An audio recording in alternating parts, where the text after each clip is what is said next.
Well, greetings and salutations, and welcome once again to the Newsman Weekly Podcast, episode number 71.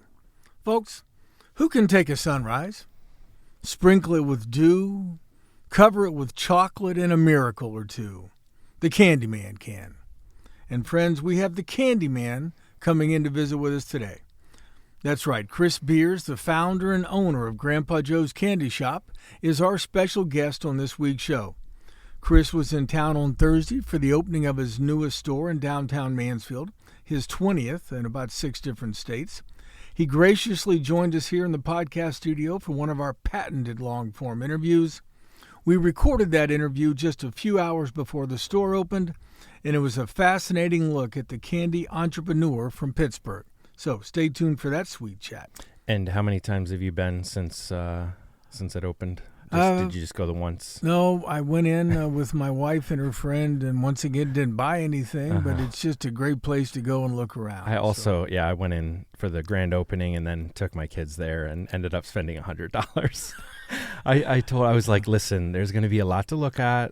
Like, just you can get like one thing, and then there's like a buffet of candy for $5. Yeah, that's all they should be able to get is that candy buffet. They were like, okay, so you can get anything in the store for $5. Got it. Oh, wow. That sounds like you did a horrible job explaining. Yeah, a horrible job parenting by me. Hey, you know what? In the meantime, do let me say good morning, since you've already heard his lovely voice. Yes. So let me say good morning to Zach Heiser, the show's executive producer, and also Hayden Gray, our official videographer, for at least one more week. Good morning, gentlemen. Welcome to a new fresh week of hell. Speaking of hell, how was your weekend? Good morning, and happy birthday, Hayden. Thank you. Happy birthday. How old are you to today? You. 27. 27. Happy birthday to Isn't you. that the 27 club, like when all the like Janis Joplin and everybody committed suicide? Janis Joplin did commit suicide. She OD'd. Kurt Cobain, 27 Club, right? Yeah, White Lighter. I reject all of that. Yeah. Well, you're gonna make it through. My boyhood idol Ronnie Van Zant was gone at 29 in a plane crash. So these things happen. Skinnered. Future looks bright. Certainly does. Yeah. All right, Hayden, what'd you do this weekend? It was your birthday weekend. So what did you do? Well, I didn't really do anything specific to the birthday yet. I mean, this is confusing because today's really Monday when we're recording this. I don't think that's a secret anymore. No, we can't let that cat out of the bag. This is not live when you hear it. You can still wish Hayden a happy birthday. Yeah, Yes, my birthday was on today, he needs all the positivity. He does. He needs some positive vibes. Please share them with Hayden. Mm-hmm. So I don't know. I think we're doing dinner and stuff tonight. I didn't really necessarily do anything for it over the weekend, but Where are you going to dinner? I think my wife's cooking dinner. I think we're doing stuff at home, cake, the whole shebang. Look at that. But no, over the weekend I went to good high school football game that felt like a playoff game on Friday night. Had Ashland and Lexington. That was a good game. Heiser's alma mater gets a big W. Good. Earned them a bye in the first round of the playoffs, so that was big for them. Go Big Lex. Go Big Lex. Saturday went to a Halloween event over in Plymouth. That was fun. Mm-hmm. And then Sunday went to Mountain G's. Checked out the foliage. Did you sit up on Ron Simon's bench at the top of Mount G's? Didn't sit at all, actually, because my son was still asleep in the car, which was fine. He missed out, but didn't want to get too far away from the car just to make sure he didn't wake up and wonder where everyone had went. So we just stood in front of the car. But yeah, my parents did that once when I was living in Georgia. I woke up and they were gone, and I mean they were gone. Yeah, gone. gone. Yeah, it was okay. It was Anything else happen on Sunday? Well, we're going to talk. We're going to talk about that in a minute. But we haven't heard what you did this week. I went to a football game, a bad football game Friday night. Yeah. The TY Tigers lost to the Madison Rams. Now, that was the game, as somebody commented on. Well, Facebook, I'll say this: Zach, that was the game. Arlen Field is so nice, It is. and it's like they had the field redone last year for the Shelby, Ontario game, right? No, they did it didn't. after. So the that was the playoffs. first time I had it's been on the nice. new field. It's so crazy. It feels like a professional, like turf and like the design and everything. It's so cool. I love it.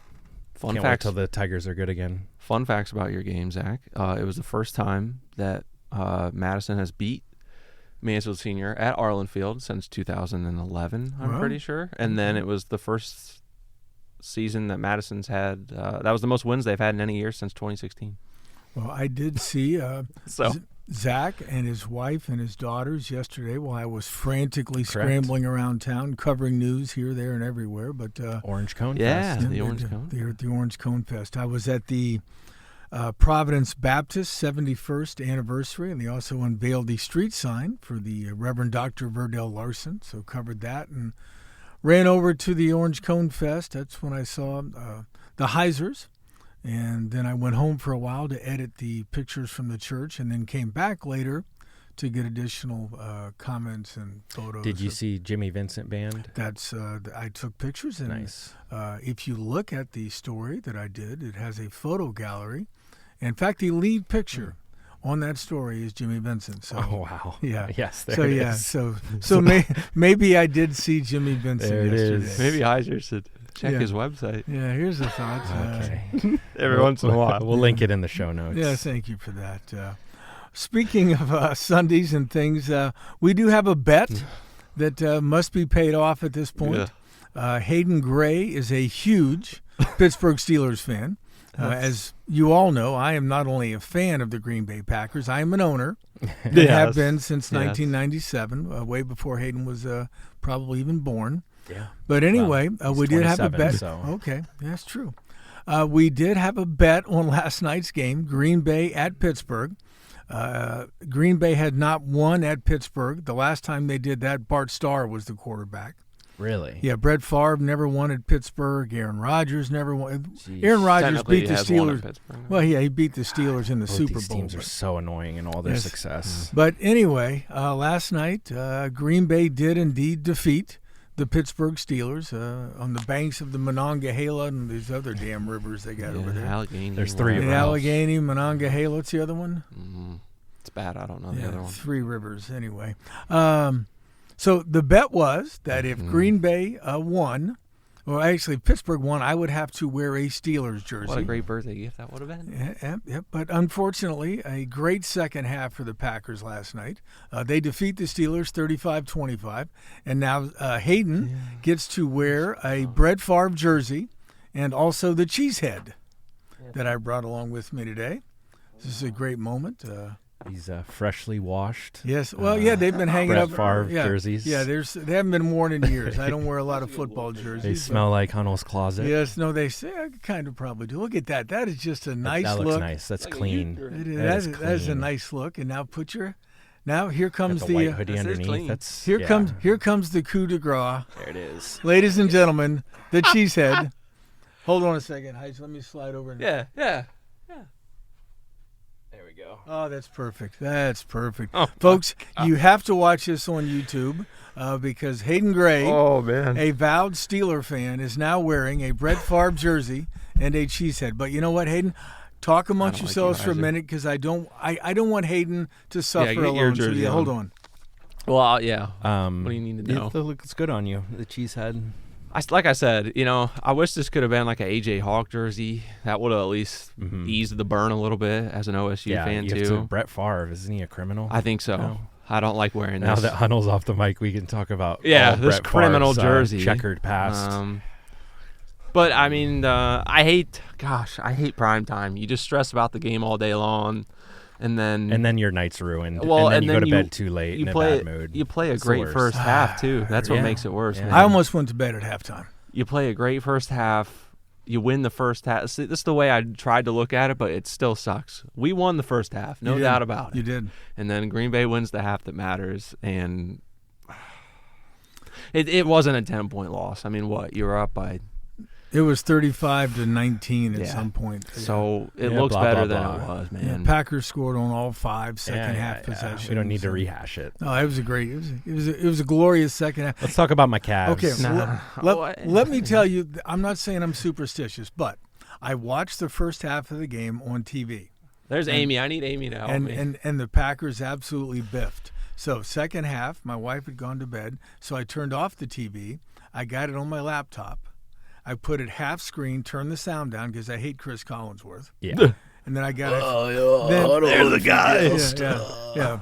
And I'll tell you Chris Collinsworth's story in a minute. But then on the other half of the screen, I got like some World War I movie. I think it's about the Psalms. It's just to soothe you. Yeah. So next thing I know, the Packers come back and win. I'm telling you, whatever you're doing, if your team is not winning, stop. You got to change something. Right. Stop caring. Yeah. No. Don't. Well, stop that's what caring. I did. I went and took a shower, and it didn't help. That's the only time I ever win bets is when I'm like, oh, make a bet, and then I'm not going to watch any of it. Right. But tell me your Chris Collinsworth story. Okay, I was in Springfield, and Collinsworth was the afternoon drive time sports guy on WLW. Chris Collinsworth was a good wide receiver for the Bengals. What's that station? It's a radio station. That's in Ohio? 50,000 watt radio station, okay. WLW. You could get it. We used to listen to it late at night. There was a show called Truckin' Bozo. A lot of truck drivers listen to that stuff late at night. But anyway. Dayton guy, Chris Collinsworth. Yeah, well, Chris Collinsworth was a good, not great, wide receiver for the Bengals back in their glory days. And then he got a job, and one of his first media jobs, he was a radio guy doing sports talk on WLW. And they were talking about the Reds one day, and Eric Davis was often injured, an outfielder for the Reds back in the day, and Collinsworth was trying to defend him on the radio. And he was taking calls, and some guy calls in and says, Collinsworth, I'm not surprised to hear you defending Eric Davis. And I'm saying this for two reasons. Number one, Collinsworth, you can put what you know about baseball in a thimble. Second of all, the only athlete in Cincinnati sports history who begs off with injury more than Eric Davis was you, pal. And Collinsworth is like, next call, please.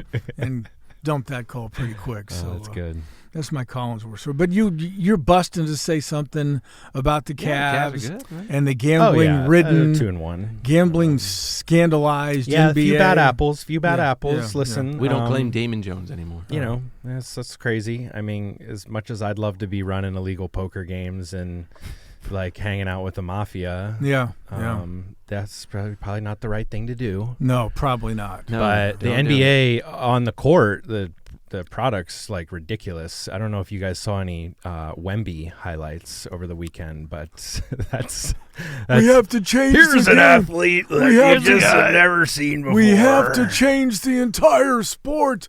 Dear God in heaven. Yeah, it's fun. It's God exciting. has descended to the basketball court. But he still never won anything. Well, no, but he's 21. He's going to get hurt again. Didn't he get hurt last year? Didn't he get hurt last year? Everybody gets hurt. But he gets hurt. He gets hurt all the time. I mean, he's like 7'6" and he weighs like 90 pounds. Breaking people's ankles, so it's always scary. But the scary part is when he breaks. Are you rooting against him? Yes, I am. Okay. I am. Because you hate the French. I don't care whether he's French or not. I mean, well, now that I know he's French, at some point in the game he'll probably surrender. Because that's what the French do best. I did watch a lot of World War I stuff over the weekend, and that's what the French do best. I feel bad for Zach because everybody's gained up on him about hating basketball, and I had to be, I had to be the sounding board, let him air it out. I said it takes more hatred for you guys it takes more energy to put into your hatred, like you and Larry.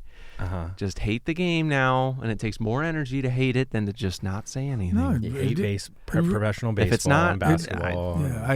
I don't even ruin everything. These young players aren't like back in my day. Exactly. But you know what we didn't? You know what we didn't say back in my day? That within one or two guys of a year's career, A, he's the greatest thing that's ever come, and B, we have to change the game. I didn't say either of those things. The only time I've ever seen a sport change because of one player was when the Major League Baseball raised the mound because Bob Gibson was too dominant. Yeah, or lowered the mound. And this is my Bob Gibson. This is my this happens every 20 or so years in sports. Someone comes along and it's like, oh my God, we haven't seen anything like that before. When Steph Curry started shooting all those threes, it was like, oh cool, like this is new. This is fun and exciting. Yeah, there's nothing fun about threes in basketball. I was going to say, don't bring up 3-pointers. Sorry. Yeah, back in my day. What about Havlicek? What about Bob Cousy? Yeah, what about Bob Cousy? What about Havlicek? What about Phil Lanier? Or Bob Lanier, sorry. You know what? We got to get off sports. What about property tax? Because some people... what about property taxes, yes. We have to get to that in a second. Give me a minute. We have to thank the sponsor. Folks, we couldn't do one episode of the Newsman Weekly, much less 71, without all of you. So thanks again to everybody for joining us today for your weekly dose of news, entertainment, and information.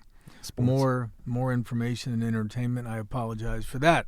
We are grateful and somewhat dumbfounded that so many of you come to us every week. We know we couldn't do the show without your support, so thanks for being here.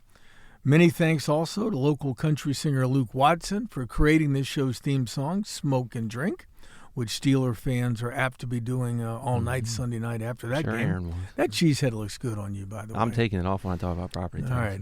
Our thanks also to the great folks at Relax It's Just Coffee for sponsoring this show and being such a great partner to the Newsman Weekly. I was over there yesterday while covering the Orange Cone Fest and got a great cup of coffee while I was there. Every day just starts better with great coffee, and our friend Paul Kimmerling and his baristas at Relax simply have the best in town at 105 North Main Street in downtown Mansfield. Amen. All right, before we dive into the world of Grandpa Charlie's Candy Shop, let's take a look at some other local news. Soaking in, I'm taking it off, Carl. All right. God, feels wrong to talk about news with the cheese. Yeah, you know what? Everything's right when you're wearing a cheese head. About $1.7 million in property tax relief is on its way to residents in Richland County, coming at the expense of schools and other local governmental entities. Richland County Board of Commissioners on Thursday unanimously approved a motion to double the current state-funded 2.5% owner occupancy credits effective January 1st of 2026. According to Richland County Auditor Pat Dropsy, about 44% of the county's roughly 73,000 parcels will be eligible to apply for the credits. And you know what? I got to be honest, until I was reading that, I didn't realize you have to go apply for this. Mm-hmm. So I have printed out the form. I am going to apply for those wonderful tax credits. There are probably a lot of people out there, that might not know that you have to do it that way and might be eligible and might not know it. So, yeah, that's worth it. And now that it's doubled, I'm definitely going to jump on the lowered property tax gravy train. But this relief only involves local dollars, and it comes against the backdrop of a statewide citizen ballot initiative that could eliminate property taxes altogether next year. Commissioner Tony Vero said Richland County school districts will bear the brunt of the revenue loss due to their exemption approved Thursday. Local school districts will lose about $1.1 million combined in operating revenue due to the board's actions. The owner occupancy credit is a program in the state of Ohio that allows property owners who live in their property to receive a credit on qualified taxes and property taxes for their primary residence. Now, Hayden, you have covered this procedure since it began, so fill us in with any more details that we need to know. Yeah, I'll give a quick not summary of the whole meeting because it was lengthy last week, but this wasn't a decision that was just made in 2 minutes or something. They did welcome all entities again that were going to be affected by this back to the meeting. State Representative Marilyn John was also there to answer any questions kind of from the state's perspective. A lot of the room was primarily school district representatives. There were plenty of mayors or township representatives as well, but obviously, like you just said, the schools are bearing the brunt, so they're the most upset about this and had the most to say. In no particular order, I think that the top 4 schools in Richland County that'll lose the most is Lexington, Mansfield, City Schools, Madison, and Ontario. And again, I think that, the commissioner said that, this is a way to give some form of immediate relief to the biggest amount of people that they could in Richland County. There was also the homestead exemptions on the table. If they would have done both, obviously the losses to the entities would have been greater. The homestead, though, was fewer parcel owners are eligible for the homestead. So I think that was part of their decision. They wanted to provide some relief for the most amount of parcels rather than the other outcome that could have been. And then they didn't have to actually do anything. I think that shouldn't be lost here. But if they wanted anything to happen immediately, that's why they had to do it before the end of October. Some people pointed out it's not a lot. But that's situational. $15 or $20 saved on property taxes to me and to you could be completely different things. Right. So and you could also have a whole bunch of parcels. Correct. Be a lot You of may own farmers more. out there, but they don't live on all those parcels. So, but nonetheless, so I mean, from my perspective, it's kind of, I don't know, it's a situation that's a mess. Obviously, I think it's been the opinion of the commissioners too that they would prefer the state get a grip on this too. Well, the state hasn't gotten a grip on education funding in Ohio for my entire lifetime. Even after the Ohio Supreme Court back in 1997 in the famous DeRolf versus the state of Ohio, when the Supreme Court said the state's public school funding system was unconstitutional because it failed to provide adequate and equitable resources for all students. Now, that was primarily aimed at the fact that students who go to school districts that have less property tax revenue don't get the same kind of education. But the state at that point, if it had any gumption, if it had any cojones, could have said, you know what, we got to figure out a different way to fund schools other than on the backs of landowners. Property taxes in general aren't a great way to fund public schools. So what else can we do? And they've literally, other than throw more money every once in a while into the pot, the state of Ohio fails miserably. And when you make these local school districts, I feel bad for all the school districts who are going to lose money over this. I feel bad for school districts that are struggling to try to pass levies, because in this particular political climate, getting a renewal levy to pass is going to be difficult. Getting any additional new money, good luck. Yeah. Well, because I mean, it is budgets are tight out there. It is a barren landscape, but I fully blame the state of Ohio, which has fiddled with this crap for 3 decades. Yeah, it's like so many other things. They should have their shit figured out by now. Go ahead. You know, and I really don't care how much rainy day money, how much Voinovich and Dick Celeste and Bob Taft and every other damn governor we've had. I'm tired of problems that have existed for 30 years. Still, I'm sure you are too. It's like this. Didn't you think like in 1998, like, oh, they'll have that figured out by 2025, and it's worse. Yeah, and it's absolutely unfair to local property owners. It's unfair to school districts struggling to deal with this. It's unfair to students. And if the men and women who are part of the General Assembly down in Columbus and the governor's office can't figure this crap out, good luck to all of us. Because what's going to happen next year, if that gets on the ballot, property taxes incomplete are going to go away. And then let's see what the geniuses in Columbus come up with. Well, and if I can drop some few numbers for you as it relates to some points you've made. I mean, so I'm going to hop back to, you talked about the Supreme Court decision. Well, yeah, all we've done since then is 2/3 of property taxes go towards education. So that's how far we've come on that. So that hasn't been fixed. And to put some math in people's heads, Representative John said last week that property taxes in the state of Ohio account for about $24 billion. I'll have to look back on my story to make sure that's correct, but I believe it is every year. Income tax and sales tax combined account for $22 billion. So I don't know. That to me just shows how big the mess is too, because if property taxes are eliminated, it can't just be supplemented with, I don't know, it's a mess. Yeah, it can't just be, 22 doesn't supplement 24. For years now, property owners have complained about property taxes as they've gone up, especially in the last 6 or 7 years. And the people in Columbus have basically looked down their noses.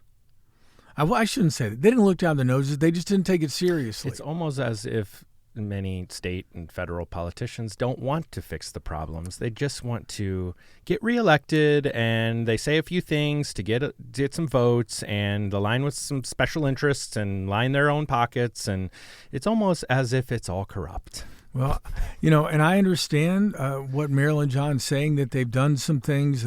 They've passed umpteen bills out of the Ohio House. The problem is passing bills out of the House or out of the Senate when you know they're not going to pass the other house. None of this is working, and they wouldn't be. And none of them would be doing any of this. Okay, hear this. Columbus would not be doing this at all if there was not the fear of this citizen initiative going on the ballot next year and property taxes going away. All of this is in reaction to people in Columbus going, holy crap, the people that pay for all of our stuff are pretty pissed off. I don't disagree with that. I honestly don't think any of them. I think they would all look you in, at least anybody at the meeting on Thursday would look you in the eye and tell you that. So I at least appreciate the forthcomingness, because I think I even quoted it in the story. Right. Yeah. I think it was Commissioner Mears too, talking to their decision locally. He was like, we have to provide a disincentive. I believe that was his word, to vote for, or to getting that ballot initiative on the ballot. So, right. It is very reactionary. Yeah, the clock is ticking. Ohio lawmakers and current Governor DeWine, the clock is ticking. All right, let's move on. The Mansfield Police Department is going to be able to add 4 new officers because of a $1.3 million federal grant. Chief Jason Bauman announced Friday the MPD was notified it'll get $1,340,792 from the U.S. Department of Justice Community-Oriented Policing Services Grant. The department applied for the 4-year grant in May, according to the chief, who said, quote, what makes this award unique is the Department of Justice waived the traditional 20% local match requirement, allowing Mansfield to get 100% of the full award in the funding. He said funds will be used to supplement the salaries of these new positions over the next 4 years, which will increase their budgeted sworn officer level staffing up to 91. Basically, they call it a 4-year grant. It's really 3 years, but as part of agreeing to accept that the city has to keep those new officers for the 4th year. So it can be new officers, it can be lateral transfers. I think the chief said they would like to get some of that as well. That way you don't have to send all of these folks to basic peace officer training. You get guys in, you can train them up locally and get them on the street a lot quicker. So Mansfield Police upping their staffing based upon a federal grant. My wife yelled at me when I wrote this lead the other day on Friday. I worked on my day off, as I'm apt to do. Sorry, Hayden. And I went out and covered because my friend Doc Stumbo was doing his annual Make a Difference Day food drive. And Doc invited me, and I said, well, I can't not go with Doc. So I wrote a lead, and I said, not even death can stop Doc Stumbo from helping the less fortunate in Richland County. And she goes, that's terrible. What a terrible thing to say. Doc probably liked it. Well, Doc, when I interviewed him, gave me a quote. He said last year, because he missed last year's, and he said, last year I was dead with pneumonia. That's his words. I just co-opted it. I thought I was gone, but I'm back. Doc said out there on Friday morning. The retired auto worker, UAW leader, and longtime community activist has been doing this for 22 years. Gets a lot of support from local labor unions, other governmental entities. It helps to restock the shelves for Catholic charities and also helps feed the folks at Wayfinders, which is a homeless shelter in Mansfield, formerly known as Harmony House. They accepted donations Friday from 7 to 10 a.m. in front of Dan Liu Exchange on North Park Street up in Central Park. People could donate non-perishable food items, toiletries, paper products, as well as cash and checks. Doc called me later on Friday and said the drive generated $13,448 in cash, checks, and food donations. So Doc Stumbo does it again. He is the Pied Piper of this kind of stuff. And if you've never met Doc, I hope everybody gets a chance to, because he is one of a kind, Doc Stumbo. I mean, if you go back many years ago, back when this had to have been in the early 2000s, maybe late 90s, Lydia Reed was the mayor. And at that time, the city still had 2 swimming pools that were open and functioning, but there wasn't any money in the city budget to operate the pools. So the city said, we're not opening the pools. And Doc called me and he said, we got to do something. I said, all right, what do you want to do? He says, how much do they need? Lots. And it was some $20,000. And he goes, okay, I'll pick you up. And I told Tom Brennan, the publisher, editor at the News Journal, I said, I got to go with Doc. And we drove around town for a couple of days. Doc took me into places that a journalist would never be invited, such as the plant manager's office at General Motors at that time. And as soon as Doc walked in the door, the plant manager looked up and said, "How much do you need, Doc?" Everywhere we went, Doc collected money. And it took a few days, but we actually raised $30,000. Thanks to Doc, both the pools opened up that summer, so the kids got a place to swim. But that's very good. And Doc gets nothing out of this. I Yeah. mean, this is just Doc being the good guy that he is. Is Stumbo Road named after Doc, or is that I have no idea. Hmm. Doc's been around for a long time. He actually moved to Shelby from West Virginia when he got out of the Army. I think he was like 1958, so even before I was born. Doc moved up here and went to work at General Motors and made a great career out of it, and has just been one of the best guys that I've known over the years. Richland County legend, for sure. Yes, indeed. All right, that's enough for now. Let's take a quick break, and when we come back, we will have our interview with Chris Beers, founder and owner of Grandpa Joe's Candy Shop. So please, stay with us.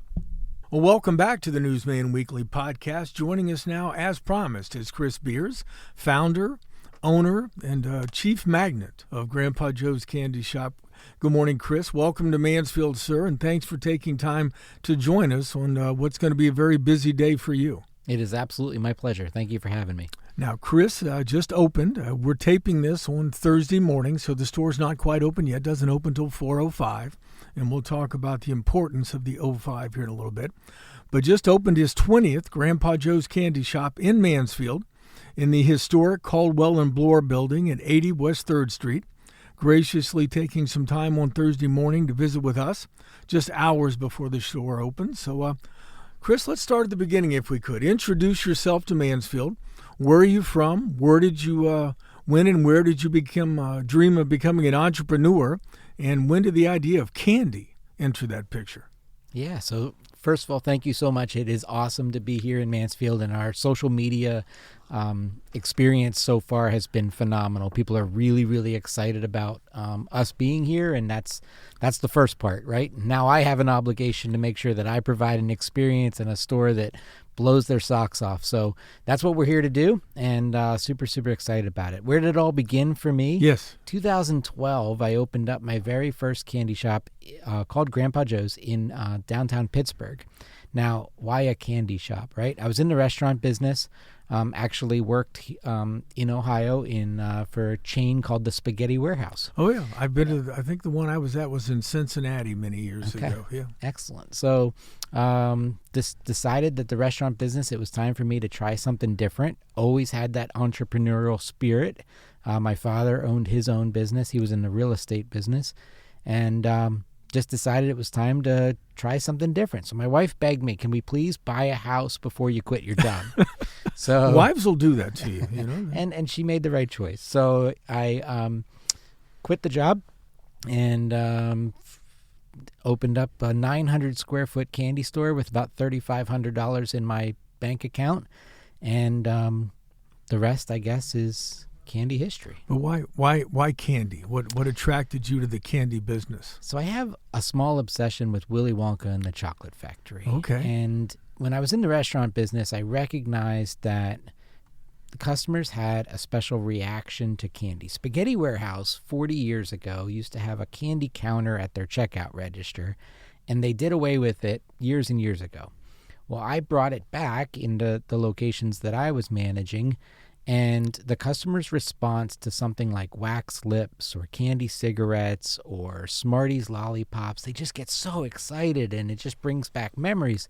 And I saw that in them, and that inspired me really to maybe there's money in candy. Maybe I could try this. And I really, truly didn't expect it to work. I just was going to this is going to be a thing. I'm going to do it for a year, and then I'm going to have to go find a real job again. I never thought of candy as being so nostalgic, but that makes sense. That's kind of what you find with all the, I don't know, we'll get into it, but all the classic, off-the-wall candies that you can't find at, grocery store or something. You just find that people It's a trip down memory lane. It's a trip down memory lane, yeah. Yeah.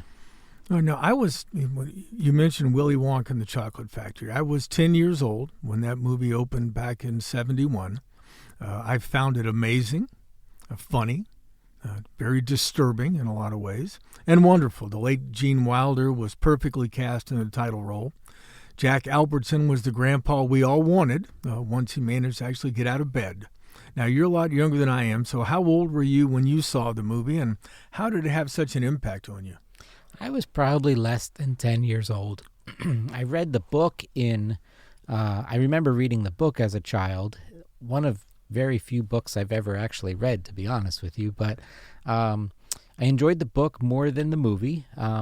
And so as the adaptations have come through with the Johnny Depp version of that book, do we dare talk about that? But well, yeah, it is more true to the book. It's the second best Willy Wonka movie ever made. So I just had this obsession with it. I don't know why. And I wasn't in the candy business when I got married, but I had a purple tux and a top hat. So I don't know. I've always had this weird obsession with Willy Wonka and the Chocolate Factory and with candy. I mean, I think a terrifying moment early in that movie, not early because it does take a while to get to that point, is when Willy comes to the door, to the gate, and he's tapping with that cane, and you're thinking this is like this doddering old man, and all of a sudden he does that, Gene Wilder does that tremendous somersault and lands on his feet. And I remember thinking that really scared me, but then I'm like, that's so cool, because I thought he was going right on his head. I begged my wife to stand at the altar and let me do that entrance into the church, and she vetoed it. She didn't go for it? Yeah. Oh, man. I can't understand why she would object to that. Did you practice it just in case? I don't think I could have done it then nor now, but would have been fun to try. Now, when you opened your original store in Pittsburgh, did you grow up in Pittsburgh? I actually grew up in the Pocono Mountains, so about 5 hours east of Pittsburgh. So what brought you to Pittsburgh? Was the Spaghetti Warehouse. Okay, yeah. All right. Because Poconos, there's a great racetrack in the Poconos. Correct. Back in my NASCAR loving days before I developed an affinity for Formula One, I used to love watching the races there. Now, when you opened that original store in Pittsburgh in 2012, what did it look like? I think you said it was 900 square feet, which is probably a lot smaller than you are today. But did it include all the really cool stuff your stores have today, or have you just kind of added on as you went? We really just started with candy, focused on nostalgic candy. That's still our number one category. But we didn't offer sodas. We didn't really have the toys and the games or the funny gifts. It really just started with candy, and the customers were excited. They were excited that they could buy full cases of product and 5-pound bags of root beer barrels and those types of things. So that excitement was right from day one, and it was clear to me that I was on to something. And then I started to add some of the uniqueness that makes Grandpa Joe's so different, and that's something like a tiny finger hands that I brought with me today. Just like the dumbest toys and gimmicks and little things, but that's kind of really what makes Grandpa Joe's so unique. Yeah, I was going to say Grandpa Joe's is a lot more than a candy store. You've got ice cream, you've got tons of different kinds of soda in real glass bottles. Toys. When I look at your website, and I think when you talked with Hannah Martin, our reporter for a story earlier, you talked about wanting to provide an experience for your customers, that when they walk in, it could be even a little overwhelming.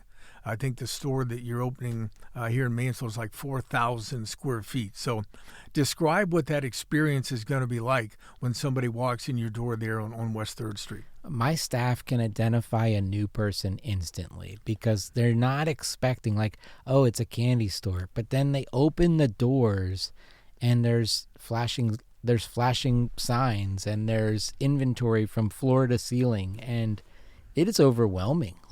You can see when a customer walks in, they're taken back a little bit, and they take a deep breath and their eyes open up real big and wide, and that's a first-time customer. You can tell right away. My kids are going to flip out. Oh, yeah. Yeah. Well, I'm going to flip out. I have a question about the nostalgic candy. How do you continue to find, are there candies that are not made anymore, that there's some reserve somewhere, or what? Are these nostalgic candies all still being produced in limited quantities? Or talk a little bit about how you find your product. We talked to some manufacturers, and encourage them to bring back products that we haven't seen for a while. So cream savers, strawberry and cream and orange and cream are two of the most popular, right? I brought those with me today as well. Excellent. This was Iconic Candy Company. Yes. They first brought back the Bar None bar, which everybody was super excited about. And I talked to Jordan, the owner of Iconic Candy, couple years ago, and he just in passing, like, what else is popular out there? And I'm like, well, cream savers is a big one, tea berry gum is a big one that people keep asking for, and wouldn't you know, he brings back both. Wow. So you just got to kind of really keep your finger on the pulse of what's out there. And the Reggie bar had gone away for probably about 25 to 30 years. And we found out that they were making the Reggie bar again. So it's making a phone call, making a commitment that we can buy a large quantity because we've got so many stores. And that really helps us gain access to product that you're not seeing at Walmart or Five Below or any of these other stores. So my purchasing team is on top of their game, looking for new, different, and first dibs on the old stuff that's coming back. Now, when did you realize that this was a scalable business, that you could replicate the success of that first store into other communities? So it was about 2 years before I opened my second location. I opened in one of the busiest downtown neighborhoods, like the tourist hub of Pittsburgh. And as customers frequent, and you'd see them every week buying their satellite wafers or coming in every week for that nostalgic favorite that they had or that grandma wanted. And the loyalty that I built in just such a short period of time, it made it clear, like, oh my gosh, this is really something. And I rolled the dice on number 2. Really didn't expect number 2 to be successful, but we're going to give it a try. And when we had a line at the door on opening day, it was just, it was amazing. Like, we're on to something here. And it was, from that point on, it was, all right, let's continue to grow this as fast as we possibly can. Now, how far away from the first store did you open the second? Where was it located? 30 minutes in Beaver, Pennsylvania. Okay. Pennsylvania is such a candy state. Oh. I just went to Hershey Park for the first time, took my kids there. That was pretty cool. Well, any town where Hershey is so big that, like, the street lights are made out of, chocolate kisses, I mean, that's got to be a good deal. Did you ever have an idea that it would get this big? I mean, 20 locations. The one you're opening in Mansfield is number 20. You're in Pennsylvania, Ohio, Minnesota, West Virginia, Florida. When did you? And I assume that you never went homeless because you did buy your house for your wife. Did you? When did you ever imagine it would get this big? I never really imagined it would get this big. So now I have the challenge of, let's make sure we stay true to our core values, become part of the communities that we're in. We're not in the strip mall. We chose downtown Mansfield. We didn't choose the strip mall place. That would have been easier for us. So we are invested in downtown communities, all 20 locations, and I think you'll see that Grandpa Joe's will become part of the Mansfield community, and that's truly, truly important to me. So I never really expected it to keep growing as fast as it is, but I have an amazing team, and they've helped me tremendously. And a little asterisk here is, we don't really tell folks, but I'll let you in on a little secret.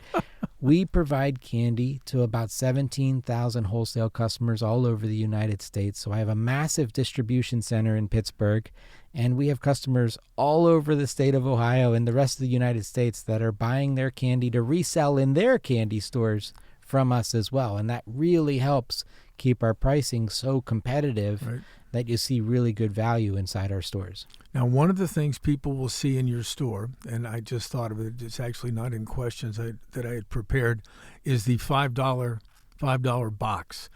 That seems unique. Where did you get the idea for that, and how does that work when somebody comes in and wants to do that? We've all been to the mall candy store, right? And so when I opened my store, I had 2 girls at that time. My wife was pregnant with our 3rd child when I opened store number 2, and she was like, your timing here is terrible. And I was like, well, can we figure out how you can wait to have the baby so I can get the opening at the same time? And everything worked out, right? But at that time, you go to the mall with your kid at a candy store and they're weighing the candy by the pound, and you have no idea how much you put in that bag. And you get to the register and they tell you that bag of candy is $18. And it's just like, oh my gosh, this is highway robbery. But you can't take it back because your kid knows you have it now. Right. Yeah. So, and it's mixed and matched, right? You've got M&Ms in with peach rings. And so I invented the world famous $5 candy buffet. And so I want to do a little reverse psychology on the parents. And so no matter what you pick from that entire wall of candy, as long as that lid can close, it's only $5. And so what is really cool is the parents are telling their kids to put more candy in the box because they want to make sure they get that value. And so it's pretty awesome. Yeah. Now talk about, you've got 7 locations in Ohio. Mansfield becomes the 7th. What about the Buckeye State? For a guy from Pennsylvania that makes it such a good place to do business, and what sort of demographic are you looking for when you pick new locations? So my team blindfolds me. They spin me around 10 times, and then I throw a dart at this massive map in our office, and it landed right on Mansfield, and I'm like, all right, that's the way to do it. Here we go. It's destiny. So that's how we got here. But what about Ohio? Well, there's you said Pennsylvania earlier. There's a lot of candy in Pennsylvania, and that's true. But also in Ohio, we've got coconut slice bars down in Springboro. Now, of course, I'm going to draw a blank here, but Doshers is down in Cincinnati. Do you remember the really terrible marshmallow ice cream cones? Yes. Those are made in Cincinnati as well. Yeah. So there's quite a lot of candy that's made here in Ohio. Store number 3, 4, and 5 were Miamisburg, Middletown, and Chillicothe. And so that little burst of candy stores, we were really kind of the first one to bring an independent, well-stocked candy store to Ohio. And we've been imitated at times throughout the state, but Facebook just continues to just show us the love with like Facebook pages like Ohio Road Trips and those types of things. We get featured on there, and hundreds and thousands of likes and posts, and people drive to our store to experience it. I don't know what it is about the state of Ohio and their passion and their loyalty to Grandpa Joe's, but I am so appreciative because every store has been a success so far. Well, now, talk about your decision to come to Mansfield. How did you hear about the community other than throwing the dart at the map when you after being spun around? What did you know about our city, and how did you happen to choose the Caldwell and Bloor building? So we pay attention to communities that are up and coming, and that's what's going on in Mansfield. We have a good sense of watching communities who have been down and are in a rebuilding process. And so that's what caught our eye about Mansfield. And so when you come here and everybody wants to complain about the sidewalks and the Main Street project and the water main, complain here. This is kind of brutal.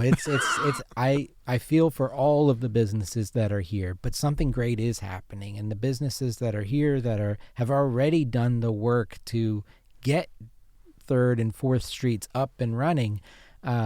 There's exciting stuff happening here, and so I think we're still early to the game here. But there's a lot of excitement, and Carl, phenomenal, right? So we met with his dad first because John. We were looking at some other properties here, and they just weren't the right fit. We needed more space. We needed something that kind of had better curb appeal. And I'm like, come on, what else you got? Like, there's so much opportunity down here. Like, there's got to be another building. And Carl drove us over to his building there, and we just fell in love. It's real close to the library, real close to the Children's Museum. I mean, we have some really good visibility there, easy parking. So I think we've got a great spot.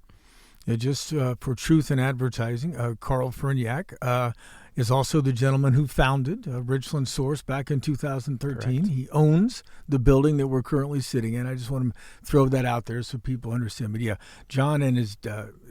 Carl and his dad, John, have been, I don't know, the carousel that you talked about, I believe, on your website. John actually was one of the leading business people who helped come up with that idea.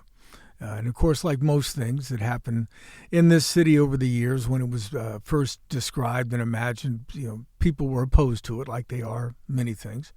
And I think there was a bumper sticker that John still has that said, "Will the last person to leave Mansfield please turn off the carousel?" I mean, it's this. I hope you're right. This is a town that I think that's on the rise. But in terms of kind of the long game, do you get in early with these communities like Mansfield, and then be prepared to kind of ride it a little bit till it becomes rises up even more? We do, yeah. We're in for the long haul. We're not going anywhere.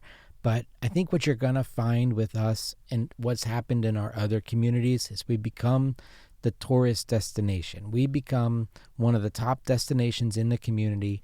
They come to us. They drive 35 to 45 minutes or more, and they'll spend an hour, maybe an hour and a half, 2 hours in our store, just laughing, memory lane, getting some ice cream, drinking some sodas. And then they ask our staff, where are we going next? And then we try to point them in the direction of a good restaurant or a bookstore or coffee shop. And so my staff will be ready to make those recommendations. And we want them to not just come here for us, make sure that they spend a day and ride the carousel and do the things that we want them to experience Mansfield, so that they go out and become advertisers for us to get more customers down. Are you hiring right now? Yes, we're hiring. Not asking for me. No, just for the people out there listening. Just we are. We haven't finalized our team yet, and so as you know, we lay low, right? We don't tell anybody that we're coming. We do all of our construction you got the windows work. all paper all over the windows. No one even knows what it looks like. Yeah. Except for that peephole. That's it. There's a 12-inch hole there you can stick your head into, but to take a peek. But yeah, we only announced that we were coming here about 7 days ago, I believe, and that's pretty typical of what we do. And so we want that instant gratification on the announcement. A lot of small businesses make the announcement that they're going to open, and then they find out the permits and the some of the red tape that happens. We've had that around here too. Yes. Yeah. We've It's had hard. our share. Yeah. It's hard.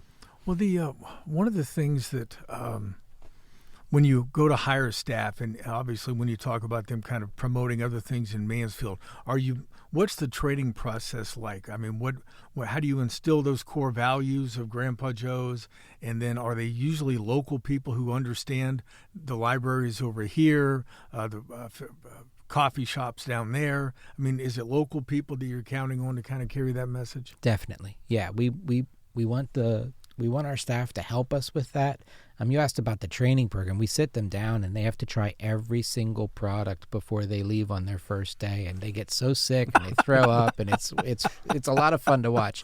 But yeah, we want our store managers to attend the local meetings, and that's part of their responsibility. They are our representative in the community, and then they report that information back to me and to my team, and then we do our absolute best to make sure that we're a part of the parade or we're a part of whatever promotion is happening. And it's really important for us to be active in the communities that we're in.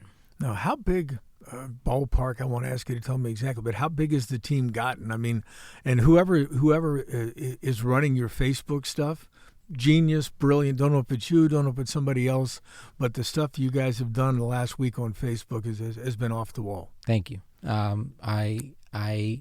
I'll take credit for the current Facebook stuff, right? I'll pass it off to my team here in a few days, but that's me commenting right now and joking with customers and those types of things. We've grown to 250 team members in the 5 states that we're in. And, is it a chain? Is it a corporate? Is it I hate that question because it's so hard for me. I'm an independent business owner who had success with my brand, and I'm continuing to push and grow as fast as I possibly can. My wife, I go home after a stressful day and I want to pull my hair out. Believe it or not, we actually have stressful days in the restaurant, in the candy business sometimes. And so I want to pull my hair out. And she goes, you know what the answer is? You probably need more stores. And and I don't need more stores, but I do feel like maybe more stores would help sometimes. But more stores have provided us more opportunities. And so we have a 401k program and paid time off and paid holidays. And so different things that we offer our team that I really wasn't able to do back in the day when we were smaller. And so that's the growth has been tremendous and been a huge help for that. But the team has just been incredible to help me scale these dreams that I have. Now, you talk about nostalgic candy. I saw a picture from one of your locations that had moon pies. And when I was a kid growing up in South Georgia, we would go around and collect, back in the day when people littered a lot, we'd go around and pick up pop bottles that we could get the deposit for. And we'd take it back to the store once we had enough bottles to make a purchase. And what we would do is we'd walk in and we'd get a moon pie and a chocolate yoo-hoo. We'd sit outside on the curb, small town Georgia. To us, that was walking in high cotton. If you had a moon pie and a yoo-hoo, so where did you? Like a penny per moon pie? Was that how much it was? It was never a penny. Maybe a nickel. I don't remember exactly. This was in the 60s. I mean, you guys, 1860s. Thank you very much. But where did you get the idea of tapping into the nostalgic candy market? And when you think about the demographics of your customers, obviously it can't be just old people like me who are nostalgic for a moon pie. So how do you make sure that you're hitting the younger folks as well? My purchasing team scours the internet to try to stay on top of trends. There's so many trends happening right now with a Swedish candy.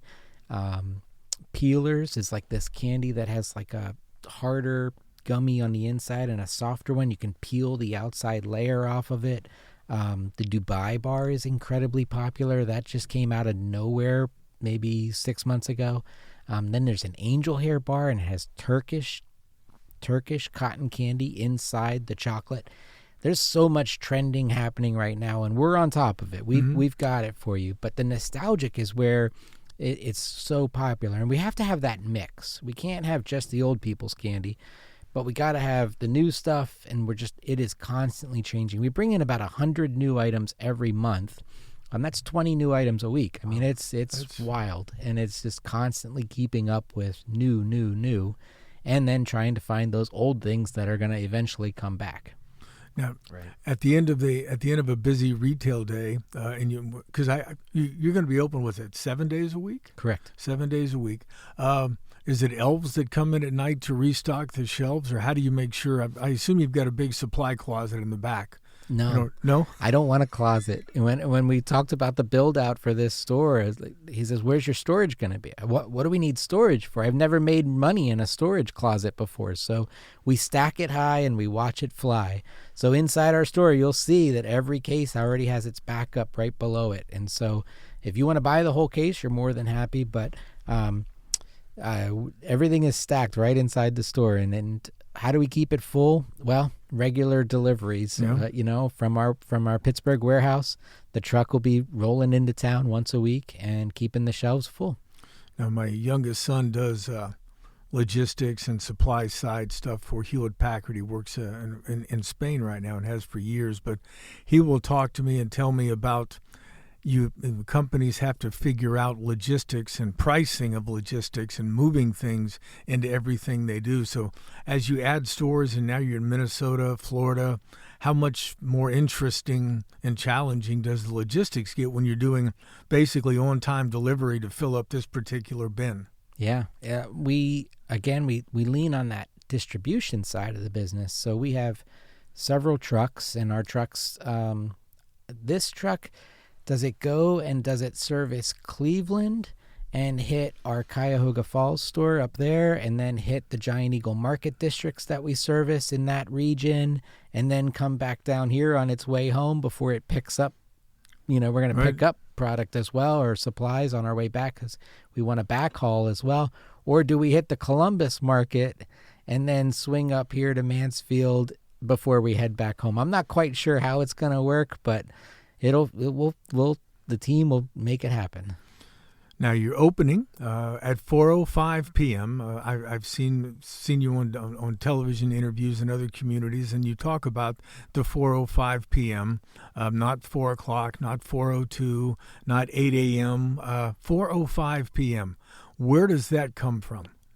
There's no way we could possibly be ready to open by 4 o'clock. You should see us over there. They're sweating bullets. They're mopping. They're polishing. They're refilling. They're price tagging. It's a madhouse over there. Need that extra 5 minutes. Yeah, 4:05. And I'm never on time for anything. You can ask my wife, like, I am never on time for anything. So 4:05 just works. Because I was wondering if we were trying to chase down nuggets, things about the Willy Wonka movie, and someone suggested, I don't know if this is accurate, that when Grandpa Joe and Charlie go in to see Willy near the end, and they have that climactic scene where Charlie finally returns the everlasting gobstopper. Yes. And gets the prize. But somebody was saying that's because you chose 4:05 because that's the time on the clock in that scene. I'm going to have to go check that one. I watch that movie regularly, and my kids are like, "Are you really watching that again?" Like, as if I haven't seen it enough times. But you remember, in his office, everything is cut in half, too. So I'm really interested to see what that clock looks like. But no, just a weird thing that we do to make people talk about it. And so when customers are talking about the 4:05, they're talking about Grandpa Joe's, and that just keeps the word of mouth going for us. Excellent. Now, you've got a lot, obviously, 20 now brick-and-mortar locations, but you've also got a pretty amazing website for those who would like to go. We'll put a link in the show notes, but it's grandpajoescandyshop.com. How important is it online? How important is online to growing the business and making sales and keeping your business top of mind with people? It's important. Our social media, I think, takes more priority to me than our retail website. Our social media drives customers to stores. And so we can post that we've got the brand new whatever the item is, and the customer's going to jump in their car. It's pretty wild. And they will immediately go to a Grandpa Joe's because they know we're going to have it.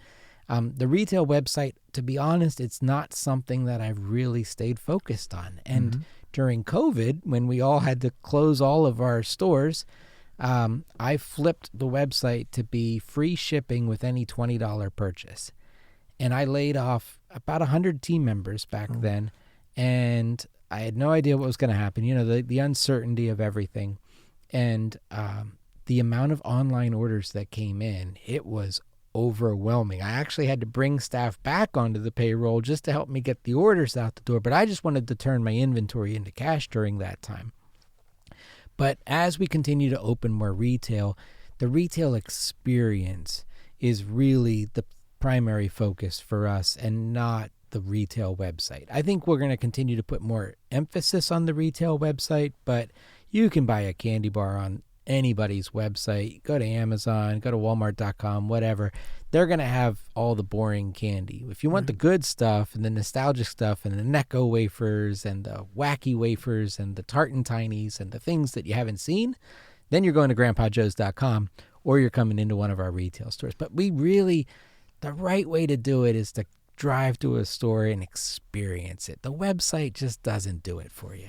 Yeah, I noticed when I was watching Facebook comments and your interaction with potential customers, we do have some people in Mansfield who want roller rinks, bowling alleys, and they want the government to do these things. Yeah, swimming pool, of course. But one of the initial comments was, we need a nice restaurant.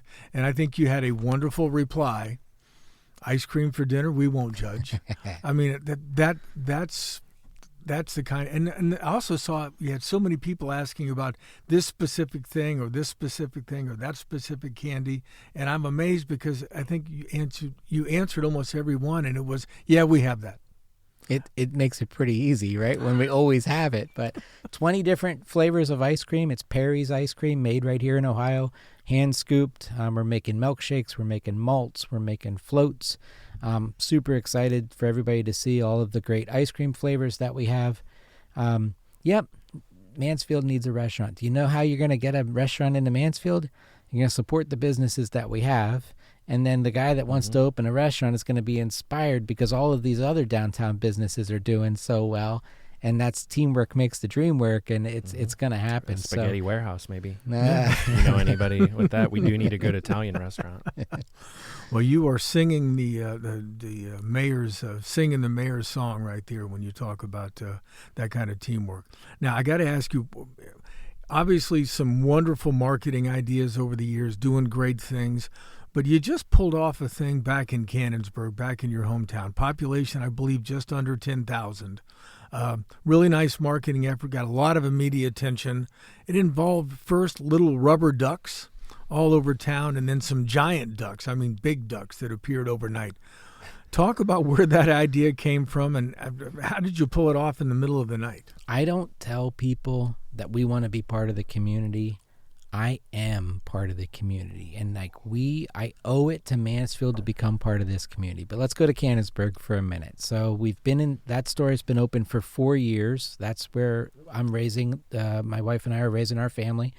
And so in the middle of the night, 3 o'clock in the morning, my team and I loaded up a car with tiny little 1-inch rubber ducks, and we lined the entire street from one end of the downtown business area to the other end of the downtown business area. We lined it with rubber ducks. And then we get back in the car at 4:45 in the morning and we just go about our day. We don't say a single thing to anybody. At 9 o'clock, the media showed up into town because people were talking about on Facebook, like, oh my gosh, the downtown Canonsburg got ducked. What's going on? What's going on? And the mayor's standing there like, I have no idea what happened, but it's a really great thing, and you never know what to expect in Canonsburg. And did look you at the smiles. Did you at least alert the mayor before you did it? No. So the mayor, him or herself, had no idea. Correct. It's better to ask for forgiveness than it is to ask for permission. Yeah, So like don't let the that code energy. enforcement hear this from me, but that's where I you're stand. gonna fit right in. We get a lot of weird people in Mansfield. It's great. You are speaking the Newsman Weekly language right there. So we did that 3 nights. 3 different nights we took thousands of rubber ducks and lined the street. And that was about over like a 7 to 10 day period. Each time, social media just gets more and more confused and what's going on. And the whole time, I am wearing a hoodie and a baseball cap, and I am trying to avoid every Ring camera possible. Like, it was quite fun. Then the grand finale, at 11 p.m. at midnight, we started putting 10 massive 14-foot inflatable rubber ducks on the rooftops of the businesses downtown. And that, when the folks woke up in the morning and they saw that grand finale, that's when Grandpa Joe said, hey guys, it was us this whole time. And you would not believe the traffic that people drove to go see the ducks. And so they stayed up for 10 days. Mm-hmm. Unbelievable road traffic in that community, unbelievable foot traffic into our stores and all of the businesses downtown. It was tremendous. And now they're all packed up, and stay tuned. That would be, maybe we'll pull this stunt again. Smart. That would be outstanding. All right. What haven't I asked you about that you want people to know about your location in Mansfield, your thoughts on the building that you're going into, and what comes next for Grandpa Joe's? So let's talk about the brand real quick. Toys, games, and gifts. So you're not sure what to buy somebody. You need that white elephant present. We have just this incredible collection of toys and games for young children. We have serious games for the 20-something-year-old guys that are getting together on the weekend to learn a new board game. And we've got like classics that you can teach your kids, like old school Monopoly or Payday or Racco, just some of the classics that we've got. Candy, like, oh my gosh, the amount of candy we have is like insane. And so, Trick or Treat's coming up in like 2 weeks, and like everybody's gonna have all this crap candy on their thing. So like, throw that stuff away, donate it, do whatever you want to do with it, but get like some of the good stuff. Well, people that are handing out candy should come to Grandpa Joe's for their supply. Absolutely, we're happy to. We've got it. We're ready. But there's so much fun candy, and try something new. How about the international selection that we have? Japanese Kit Kats, Milka bars from Germany. Aero bars from the UK. I mean, we've got Chinese Skittles. We've got all kinds of stuff that you've never seen. Like, there's nobody else carries this stuff, but we bring in all kinds of that crazy stuff. Over 350 different types of glass bottled soda. All of them buy 5. You can mix and match, and number 6 is for free. So we're really focused on value with the world famous $5 candy buffet, the buy 5 get 1 free sodas. You're going to really be surprised that Candy has gotten more expensive over the years, but you're still going to see that we are incredibly priced, and you're going to see a great value from us. Why glass bottles for soda? It just tastes better. Yeah. It just tastes better. It's pure cane sugar. There's no high fructose corn syrup in like 99% of the products that we sell. I don't know, just that glass. Mexican Coke, right? It's a fact. Yeah. It does taste better. Yeah. Now, do people actually buy hot dog water with soda? They do. So Grandpa Joe's, I bought a soda bottling company about a year ago, 18 months ago in Minnesota. And so now we're bottling all of our own glass bottled soda. What a process that is. Boy, did I learn a bunch of stuff I had no idea I would ever learn. But banana flavored soda and pickle flavored soda and all of these weird flavors. Now, there's other companies out there that make gross flavored soda. And theirs is gross. I want you to actually be able to drink an entire bottle of ketchup soda and at the end of it go, that tasted a lot like a Sprite with like this aftertaste of ketchup. And I want you to like enjoy it and then be like, I wonder if I mixed, a little bit of whiskey with that, or if I missed, now we're talking. So when I take my soda creation seriously, and I'm not just wanting you to drink one sip, spit it out, and go, oh, that was the grossest thing in the whole world. So if you're someone that's always wanted to try hot dog water, you'll only find it at Grandpa Joe's. That one's an exclusive for us. I love it.